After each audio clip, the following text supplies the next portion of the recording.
오늘 함께 나눈 설교의 제목은 삶이 그대를 속일지라도입니다. 우리가 잘 아는 러시아의 문호 알렉산드로 푸시킨이 쓴 시의 제목이죠. 그 서두에서 시인은 이렇게 말을 합니다. 삶이 그대를 속일지라도 슬퍼하거나 노여워하지 말라. 슬픔의 날 참고 견디면 기쁨의 날이 오리. 삶이 속다는 말은 우리의 삶이 힘들다는 말이죠. 자신의 기대와는 다르게 전개되는 고통스럽고 힘든 삶의 모습들, 절망과 고통, 이별 등 삶의 고달픈 면을 표현하고 있습니다. 이 시인의 말처럼 우리는 삶의 속임을 당합니다. 내가 계획하고 희망하는 대로 삶의 방향이 흘러가지만은 않습니다. 삶에서 우리는 수많은 속임을 당하고 또 그 안에서 아픔을 경험하죠. 때로는 그것이 우리에게 분노로 다가오기도 합니다. 그리고 그것은 두려움과 수치심, 불안과 우울함으로 삶을 강타하기도 합니다. 이것이 계속해서 지속되어지면 우리는 점차 삶의 그림자 속으로 숨어들게 됩니다. 우리의 삶을 부정하고 낙심하며 심각한 마음의 병을 갖게 되는 거죠. 어쩌면 지금 우리 가운데에 그런 마음의 병을 가진 분이 있을지 모르겠습니다. 우리가 예수님을 믿지만 구원받았다고 말을 하고 있지만 여전히 삶의 변화되는 모습이 없는 것을 보면서 낙심하고 불안을 안고 살아가고 있는지 모릅니다. 오늘 설교 말씀을 준비하면서 인터넷에서 이런 기사를 보았습니다. 오늘 본문 말씀이 이사야 41장 10절 말씀, 작년 한 해 가장 많이 읽혔다는 기사였습니다. 지난해 가장 많이 사랑받는 구절로서 이 이사야 41장 10절의 말씀이 조사되었다라는 것입니다. 한 온라인 성경 읽기 플랫폼인 유버전이라는 플랫폼의 그 조사에 따르면 가장 많이 읽혔을 뿐만 아니라 또한 사람들 간에 많이 공유되었다라고도 합니다. 그것도 지난 3년 연속으로. 왜 그러한 일들이 일어나게 되었는가? 바비 굴라는 이 유버전의 CEO는 이에 대해서 이렇게 답을 내놨습니다. 최근 몇 년간 전 세계적으로 크고 작은 사건이 이어졌기 때문에 사람들이 이사야 성경 구절에서 약속된 희망과 평화를 지속해 갈구하고 있다. 두려움과 불안이 점점 커지는 시기에 믿음만이 해답이라고 믿고 하나님의 말씀을 찾는 사람이 늘고 있는 것은 고무적이다라고 설명을 했습니다. 여러분도 그의 답에 동의하십니까? 두려움과 불안이 점점 커져만 가는 시기, 지금 우리가 살고 있는 이 시기가 삶이 우리를 속이며 고통스럽게 하는 일이 지속되고 있는 시기라는 것입니다.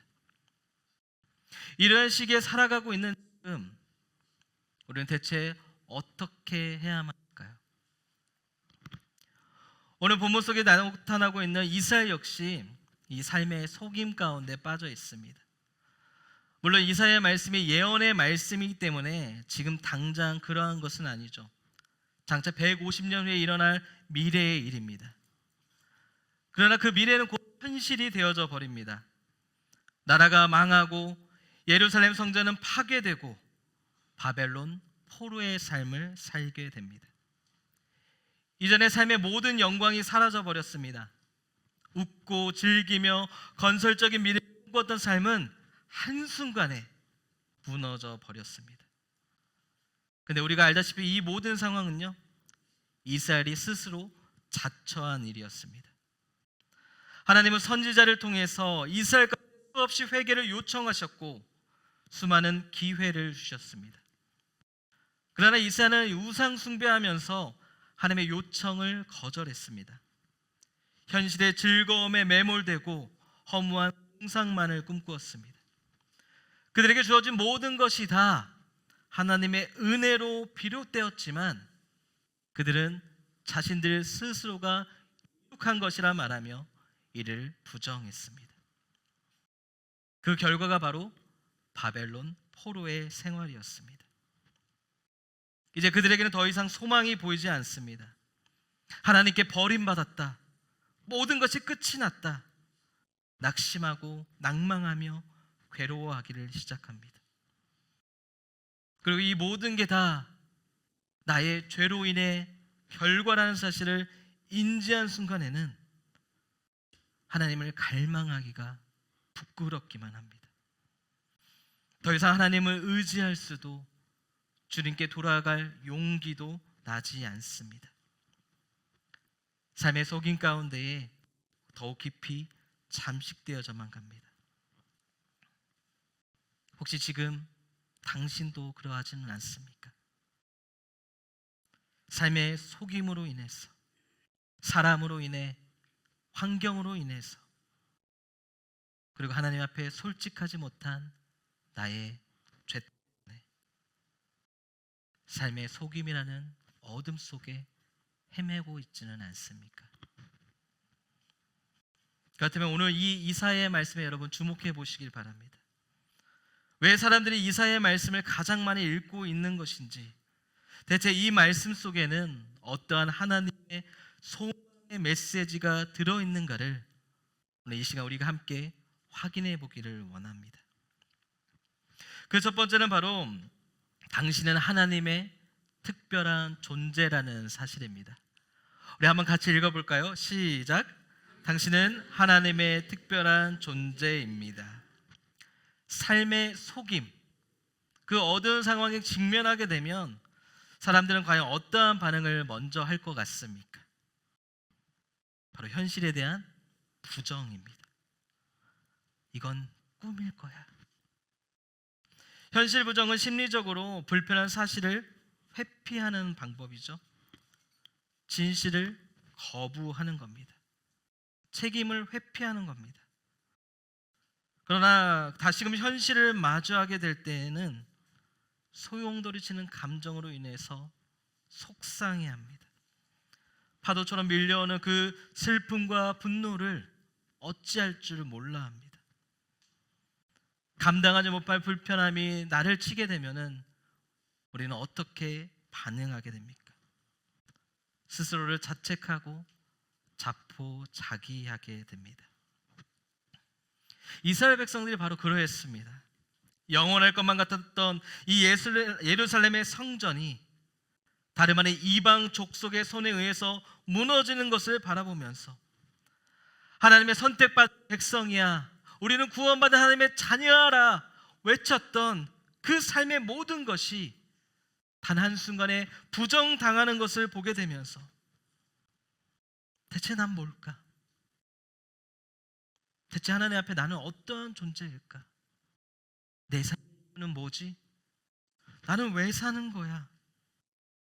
그렇게 현실 앞에 자기 자신을 부정하기를 시작을 합니다. 그러나 이스라엘을 향해서 오늘 하나님 말씀하고 계십니다. 삶의 속임 속에 현실을 부정하면서 자기 부정에 빠져있는 이스라엘을 향해서 그들이 어떠한 존재인가를, 그리고 그들이 하나님의 사랑받는 존재임을 다시금 일깨워주고 계십니다. 8절 말씀입니다. 그러나 나의 종 너 이스라엘아, 내가 택한 야곱아, 나의 벗 아브라함의 자손아. 이스라엘을 부르고 계신 하나님의 그 말씀 가운데 여러분 주목해 보시기 바랍니다. 나의 종, 내가 택한 나의 벗, 이것이 바로 이스라엘을 향한 하나님의 마음인 것입니다. 이스라엘은 자신들이 버림받았다 여겼지만 하나님은 결단코 그들을 버리신 적이 없으셨습니다.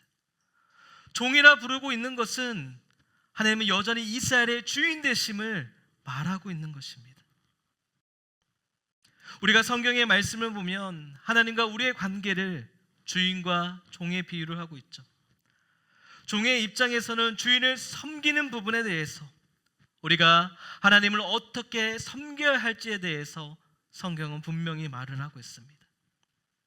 그렇다면 그 반대로 주인은 종을 어떻게 해야 할까요? 주인은 종을 책임져 주는 겁니다. 종이 온전히 주인만을 바라보고 주인만을 섬길 수 있도록 끝까지 책임져 주는 겁니다.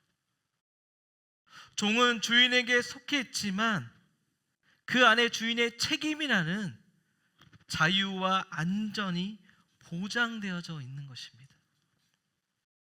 하나님이요, 이스라엘의 주인이십니다. 이스라엘의 삶을 책임져 주시는 겁니다. 그렇기 때문에 그들을 가나안 땅으로 인도하셨고 이른 비와 늦은 비를 통해서 그들의 삶을 풍요롭게 만드셨으며 그들의 하나님으로서 책임져 주셨습니다. 그리고 그 책임은 지금도 여전히 계속되어지고 있는 것입니다. 내가 택한 야곱, 나의 벗 아브라함의 자손이란 말 역시 그와 같은 의미로 사용되어지고 있는 것입니다. 구절을 보시기 바랍니다. 내가 땅끝에서부터 너를 붙들며 땅 모퉁이에서부터 너를 부르고 내게 이르기를 너는 나의 종이라. 내가 너를 택하고 싫어하여 버리지 아니하였다 하였노라.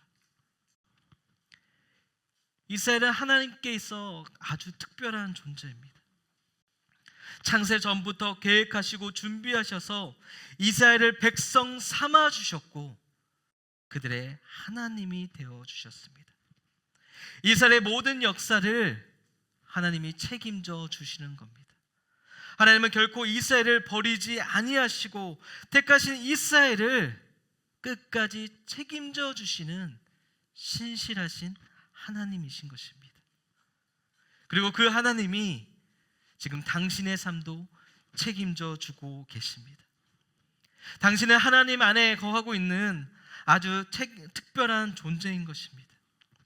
하나님이 당신의 삶을 책임져 주고 있습니다. 삶의 속임 속에 자신을 부정하시지 마시기 바랍니다. 내가 하나님의 책임 안에 있는 아주 특별한 존재라는 사실을 기억하시기 바랍니다. 당신은 하나님의 형상대로 지음받은 하나님 보시기에 심히 좋았더라 말씀하셨던 아주 특별한 존재입니다. 옆 사람을 보고 이렇게 얘기해 볼까요? 당신은 하나님의 특별한 존재입니다. 당신은 하나님의 특별한 존재입니다. 그렇다면 하나님께서 과연 이 특별한 존재인 당신을 어떻게 책임져 주실 것 같습니까? 바로 당신만을 위한 하나님의 특별한 계획하심이 있습니다. 우리 두 번째 네 절 한번 같이 읽어보겠습니다. 시작. 당신을 위한 하나님의 특별한 계획이 있습니다. 바벨론 포로의 삶을 시작하게 된 이스라엘, 그들은 분명 참담한 현실 앞에 암울한 시기를 보내고 있습니다.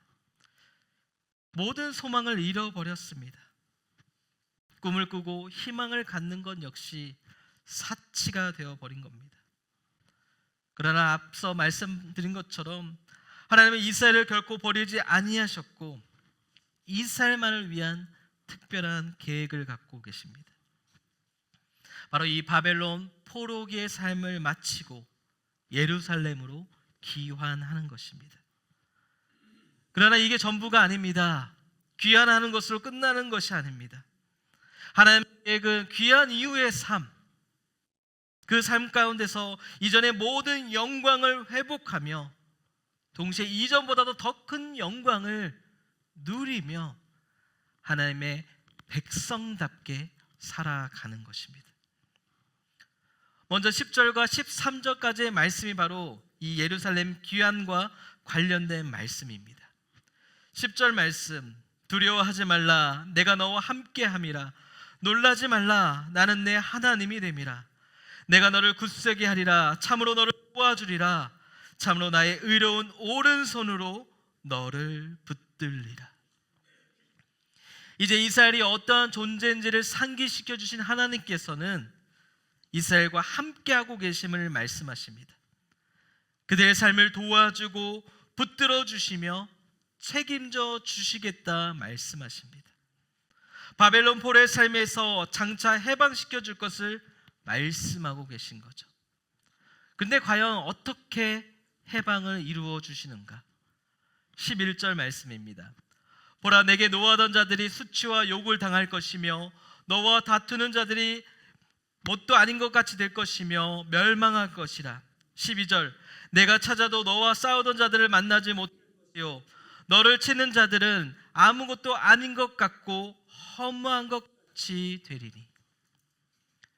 내게 노하던 자들, 다투는 자들, 싸우던 자들, 과연 누구를 말하고 있는 걸까요? 바로 예루살렘을 정복하고 이스라엘을 포로로 삼은 바벨론을 말하고 있습니다. 이 바벨론이 무너지게 될 것이라 말씀하고 있는 거죠. 실제로 역사는 어떻게 이루어집니까? 바벨론은 페르시아의 고레스로 인해서 무너지게 됩니다. 고레스의 등장으로 중동의 패권이 달라짐에 따라서 사람들은 두려워하며 연합하고 우상을 만들어 방어하고자 합니다. 그러나 결국 고레스 앞에 허무하게 무너지게 됩니다. 그 내용이 바로 어제 우리가 큐티했던 41장 1절부터 7절까지 담겨졌던 내용입니다. 그리고 그렇게 바벨론을 무너진 이 고레스의 칙령으로 인해서 우리가 잘 알고 있는 이스라엘의 포로기 귀환이 시작되어집니다. 그러나 이것은 사람이 한 게 아닙니다. 이 모든 이면 속에는 바로 이스라엘을 위한 하나님의 특별한 계획하심이 있던 거죠. 계속해서 13절 말씀, 이는 나 여호와 너의 하나님이 내 오른손을 붙들고 내게 이르기를 두려워하지 말라, 내가 너를 도우리라 할 것임이니라. 내가 너를 도우리라. 이 하나님의 도우심, 하나님의 특별한 계획이 있었기 때문에 이 이스라엘의 포로기 귀환의 시기가 열려지게 된 것입니다. 그런데 아마도 이스라엘은 이를 상상조차 못했을 겁니다. 바벨론이 무너진다고 해서 해방을 기대하기보다는요, 지배자만 바뀌는 형국이라 그들은 여겼을 겁니다. 그렇기 때문에 하나님의 계획하심은 결국 우리의 생각으로 판단할 수가 없는 것입니다. 하나님의 일하심은, 하나님의 도우심은 우리의 생각과 판단을 뛰어넘는 겁니다. 그래서 특별하다 말씀드리는 겁니다. 상상조차 할 수 없는 방법으로, 상상할 수 없는 방식으로 나타나는 놀라움의 연속인 것입니다. 그 놀라움을 이스라엘이 누리게 되었습니다. 그리고 바라기는 그 놀라움이 당신의 삶 가운데 가득하게 축복합니다. 비록 삶이 당신을 속이고 있다 할지라도 하나님은 아주 특별한 계획하심으로 당신을 돕고 계십니다. 그리고 이스라엘의 귀환이 이루어진 것처럼 당신의 삶 가운데에 아주 놀라운 변화를 이루어 주실 것입니다. 계속해서 14절부터 16절의 말씀은 이제 포로기에서 귀환한 이스라엘의 회복에 초점이 맞추어져 있습니다. 그런데 14절 서두에 주목해 보시기 바랍니다. 버러지 같은 야곱아, 버러지 같은 야곱아, 너희 이스라엘 사람들아, 두려워하지 말라. 나 여호와가 말하노니 내가 너를 도울 것이라. 내 구속자는 이스라엘의 거룩한 이인이라. 포로기에 귀환할 이스라엘을 향해서 버러지 같다라 표현하고 있습니다. 왜 그렇게 말씀하고 계실까요? 그것은 포로기에서 귀환한 그들의 삶 가운데에 아무것도 남아있는 것이 없기 때문입니다. 집에 돌아왔지만, 고향에 돌아왔지만 그들의 현실은 참담하기만 합니다.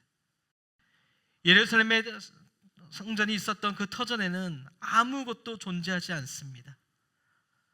폐허가 된 잔재만이 가득할 뿐입니다. 지금 그들의 삶이 버러지와 같은, 벌레 같은 참담한 삶이라는 것입니다. 하지만 두려워할 이유가 없습니다. 불안해할 이유가 없습니다. 왜냐하면 하나님은 계속해서 말씀하시기를 그들의 거룩한 구속자가 되어서 그들을 도우실 것을 약속하고 계시기 때문입니다. 15절 말씀입니다.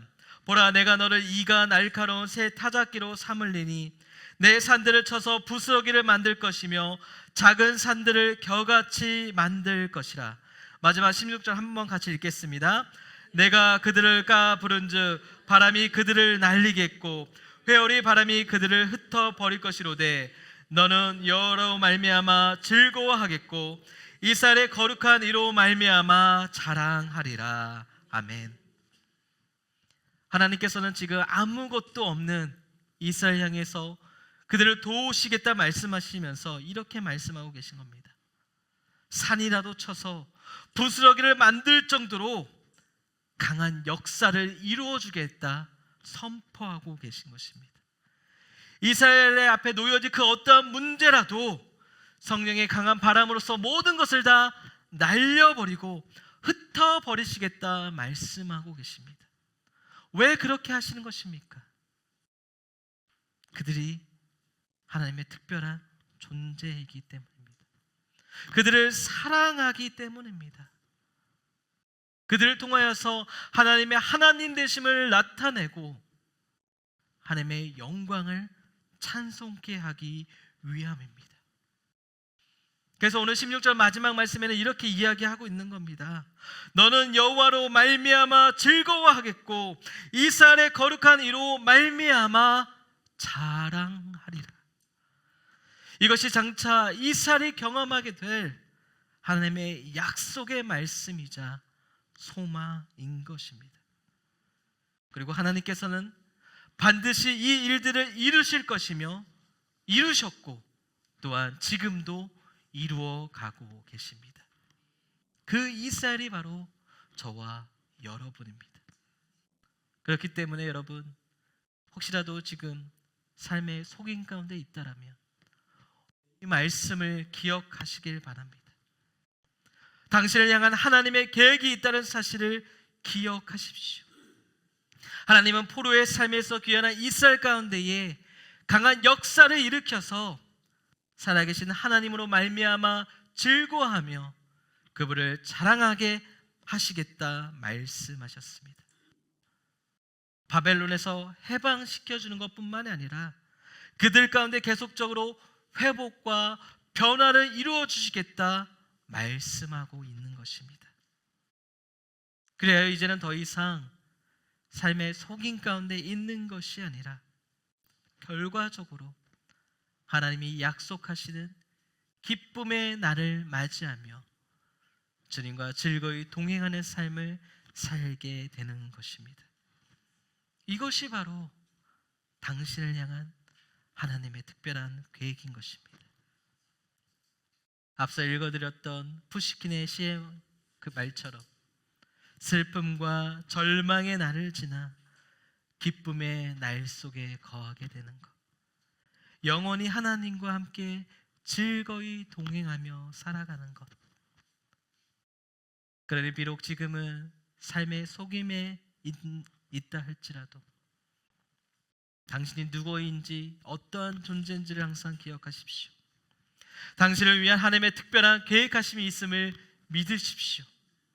하나님이 당신을 도우시며 그 의로운 손으로서 당신의 삶을 붙들어 주십니다. 그리고 마침내 당신은 여호와로 인하여 즐거워하며 그 입술로 나의 거룩한 하나님을 자랑하며 살아가게 될 것입니다. 그 믿음을 가지고 하나님이 주시는 소망의 품에 거하며 살아가는 저와 여러분 되기를 예수님의 이름으로 축복합니다.